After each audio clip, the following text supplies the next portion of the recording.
তোমাৰ কথা ভাবিলে দুচকুত পানীৰে উপচি পৰে। বিৰিণা বনৰ পাতৰ আগত নিয়ৰৰ টোপালৰ দৰে। যেতিয়া তোমাৰ কথা মনত পৰে, তেতিয়া মোৰ বুকুখন চিৰিংকৈ কঁপি উঠে, যেন শুকান পাত উৰুৱাই এচাতি পছোৱা বলিছে। সঁচাই সঁচাই তোমাৰ মৰম পাবলৈ মই বৰ পগলা হৈ পৰিছো।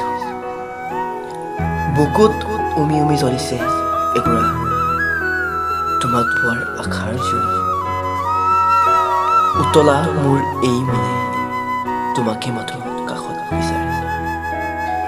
ক'ব খোজো খুলি মোৰ মনৰ কথা, দিব খোজো হিয়া উজাৰি মন। দিবানে মোক অলপ সময় খুলি ক'বলৈ তোমাক মোৰ মনৰ কথা, আৰু ভাল পোৱাৰ প্ৰমাণ দিবলৈ।